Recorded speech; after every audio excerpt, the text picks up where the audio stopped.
everyone, thanks for stopping back in. I'm going to get started with these planning tips and ideas vlogs that I'm working on. The very first one will be discussing planning. We're going to start with the initial planning of the trip. So grab your ears, let's get started.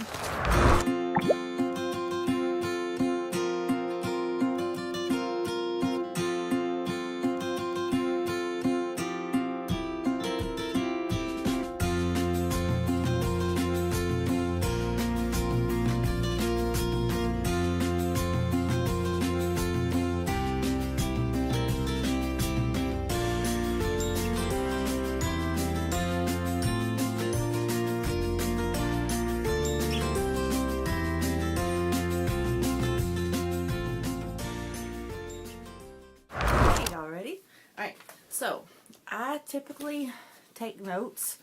I'm going to link you guys to some websites that I use that has calendars, crowd calendars that I use, so you can kind of look to see what time of the year is the busiest time of year, and you might want to avoid the crowds, but sometimes you just can't help it. That's just when you can go. I mean, I've wanted to go with my sister and brother-in-law really bad one year, and spring break was the only time they could go, so we, did it. But like our favorite time to travel is typically January, February. It's cooler. It's always crowded at Disney World, but it's like not as bad January, February. The daytime is like maybe 75 degrees high. Perfect for us.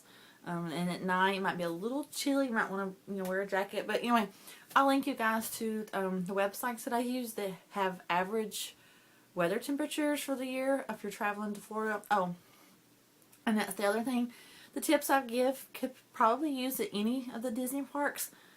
I'm afraid to fly, so I've only been to Disney World. So while my points are specific to what we've done at Disney World, I think you could use them at any of the parks. Okay, so I keep a folder. This is my planning folder, and in it I keep past maps and guides that I've collected through the years. I don't know if Disney World still does it. For a while you could write in and get personalized maps for free, and it has your family name on it and is really cool. These are like really nice, and they could even be frameable. Anyway, you can check the Disney World website to see if they still offer those. What I do, this is my thing, like I said, I like to check out, to save, to get the best deals, I will look throughout the year and chart like dates and prices of room-only prices. I'll do it as a combo with the tickets and things like that. But anyway, I will link all of the resources that I use. I love allearsnet.com. That has all the parks, Disney World, Disneyland, but like I said, I'm always going to Disney World. But I will put that on the page. And this is a shot of allearsnet.com, and it has everything from menus, park hours, pictures of the rides if you're curious of what a ride vehicle might look like, and the seating, the seat belts, pictures of the rooms, pictures of the hotels. I mean, it's just, you can spend hours on allears.net, and I have researching things for your trip. I like to use is mousesavers.com, and again I will link that to the bottom. That's the one I've used when I'm charting past historic dates and their release dates. So for example, I knew that right now the deal that was going on for like travel dates in October, November, December to get the free dining, I knew that was going to be announced late May, early June based on previous years. So they kind of do the same thing every year and close to it. I mean, it's just a guide. But the mousesavers.net has a past historical chart, and that's usually what I try to watch for. So it kind of gives you an idea. Like, I need to start watching in June for the deals that was going on in, like I said, the later part of the year. And now I know around July, August, because of this website, they'll post the deals for January and February. And it just kind of gives you a guide to look of when to be aware. I always book my trips through the actual Disney World website. A lot of people use travel agents and stuff. I just like doing things myself. I like watching for the deals, and but anyway, I'll link that to the bottom of the page as well. There's also a couple of crowd calendars I mentioned before that I will link you guys to. That just shows you peak levels. Like I said, spring break will have peak levels, summer, around Christmas time, and usually on those crowd calendars, you know, the worst times to visit is going to be highlighted in red. And usually they use green when it's a slow period. And just kind of gives you, and if your dates are flexible, you know, kind of shows you kind of what to watch out for. But anyway, I use those very consistently when making our plans. And again, I'll link you to that, and here's a couple of screenshots of that, of what the calendar might look like. The newest thing that Disney has right now is the My Disney Experience. And once you've booked, if you've booked your hotel package, and you go on DisneyWorld.com's website, and I'll add a couple of screenshots here of that. You link your reservations and put in your information, and the website is just amazing. It's got, you know, everything from the restaurants, menus. You put all your plans in there. And the cool thing, right now all the parks offer, and again I'm talking about Disney World, has free Wi-Fi throughout the parks. So the My Disney Experience also has the app for your smartphone. So everything's right at your fingertips. You know, I used to go back when, if you wanted a fast pass, you had to walk all the way across the park to get to the machine and get your little paper ticket. And now everything's done on our phone. We were last time at one ride, and we would be, you know, checking out the fast passes that were available next to us for us in our group, and we could do it right there on our phone. And I love the whole checking your ride wait times on the phone. So that's another thing. They used to always have monitors or signs up throughout the parks of different rides wait times, but now you can just check that on your phone. So you could be in line from Winnie the Pooh and curious, you know, what's it like over there at Peter Pan? You know, do I want to, before you walk all the way over to the attraction, you can look up really quick on your phone to see, you know, what the wait time is. So here's a couple of screenshots of that. Again, that's the My Disney Experience. To download it, it's free. And it's a really cool new feature, and you know, we used it a lot.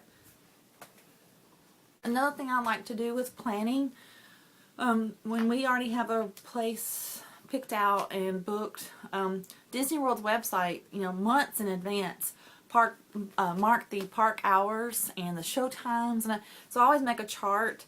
I'm old school, I like having things on a piece of paper, but I always like to make a chart of like when the park opens, when the park closes, what are the top shows we want to see, like the parades or the fireworks, and I write all that out, and that way I can, you know, see real quickly,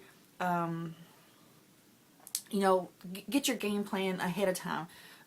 Because there is so much of us, and a lot of times we like to travel with grandparents and stuff. You know, I don't like getting to the parks and like, what do you want to do? I don't know. What do you want to do? I don't like to do that. I don't like to waste time. So I like to have a, you know, plan of action before we go, and you know, knowing all that ahead of time. That information is on their website. You know, so utilize it. You know, to make the most of your time, because there is so much to do. We've been there probably over 10 times. And we've still not done everything. There's so much to see and do. So, you know, give yourself a break. Don't stress out about seeing and doing everything, because, you know, this gives you an excuse to come back. You're not going to see and do everything. I mean, they're just, I don't want to get ahead of myself. I'm trying to space this out in different videos, but there's just so much to see and do. And it helps to have a little bit of a plan and be flexible. Especially like with us, we're traveling with kids. We've got babies. I've traveled pregnant before. I mean, somebody's always pooping, or I gotta go nurse somebody, or so, you know, be willing to be flexible. But it just helps to have a plan ahead of time. And there's so many wonderful, valuable resources on the internet that you can have access to. Another thing we like to do with the little ones, well, me too, but as it gets time, you know, closer to time to go, to kind of get them familiar with what they're going to see, or if you think they might be scared of characters or whatever, you know, utilize all the YouTube videos out there. There's so many good channels where the people have gone around with the cameras and taken, you know, pictures of the rides, and, you know, if you're not afraid of things being spoiled. But before we went this last time with our 2-year-old, we showed him lots of videos of, like, you know, the Small World ride, Winnie the Pooh, and so when we got there, he had already kind of seen it and was excited and knew what to expect. So he already kind of knew, like, what he wanted to do and everything, and it just kind of gets them ready for the sights and sounds they might see, and you know, get them prepared a little bit, because it can be overwhelming. It's a huge place, and that way you kind of know ahead of time what to look out for. I will link you guys to some of our favorite YouTubers. We love, now like I said, we've got little kids, so I'm very careful about what we watch. So far everything we've watched with, like, the trackers, Tim and Jim Tracker, have been clean and family friendly. They actually are in Orlando area, and they visit a lot of the different theme parks, not just Disney World, but like Legoland and Universal Studios. And they tour the parks, they tour the restaurants, and show good close-up views of, like, the food and things like that. And they give really good reviews. So if you're, you know, want to learn about a certain park or an area before you go, you know, YouTube is a good thing to do. Another YouTuber we watch is Justin Scard.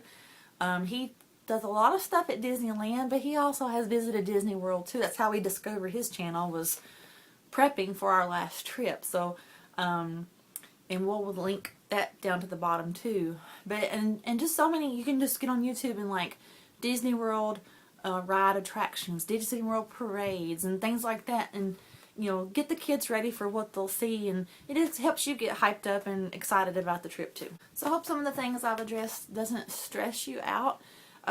It's meant to be a help, and it helps me. Like I said, I know a lot of people that have, like, complained to me, oh, they hated Disney, they couldn't do anything, you know, they went to the parks and only saw 1 or 2 rides. I'm like, how do you go and only get on 1 or 2 rides? I mean, we get there even with little ones, when the park before the park opens, and we close it down, and we were there until, you know, some of the last people to leave. I mean, just, you know, plan accordingly, and you know, don't rush yourself. But when you make a good plan, you know, when you study the park maps, and what we like to do also, especially with the little ones, you know, we'll do a ride and then we'll do a show. Plan for a snack after the show or something. You know, give yourself a break and then go do another ride and go and do a show. Especially if you're going when it's hot, it's good to kind of rotate, coming in and out of the air-conditioned places. Lots of the dining places, even if you don't eat there, you can go inside. There's lots of seating to sit down with the little ones, get them out of their car seats, the strollers, get them out, let them cool off a little bit. And if you've packed your own snacks, you know, you can get out and hang out for a little while. But like I said, there's just so many good resources out there, and I'm going to try to link a lot of them that I use. And like I said, planning's the key. And you don't have to, like, go as very detailed as I, you know, have, or what I like to do. I mean, some people do just like to wing it, and that's fine. Like I said, I like to have a general idea. This last trip, because we had the 2 little ones with us, I didn't plan out very specifically like I typically do, and because we've been so many times now, we know what we like, what we don't like, so it wasn't that big of a deal to plan a lot. But I did kind of have a general idea. I like to know when the parks open, when they close, and if we had dining reservations, where they were for. But a lot of that too, you know, now too is on the phone under the app, so it's very easy to keep it all organized. But planning's the key, and having fun with it. A lot of the, you know, I'm planning now for our trip in 2 years from now, and I'm having fun already. Get on there and checking out what deals are available, and charting the numbers, and you know, trying to come up with the best deal for our families. Well, that's all for now. I hope these tips have helped you. We'll be back soon with another video of some more tips and ideas I like to share that's been beneficial for our family. So thanks for checking out the video. TTFN. Ta-ta for now. Bye-bye.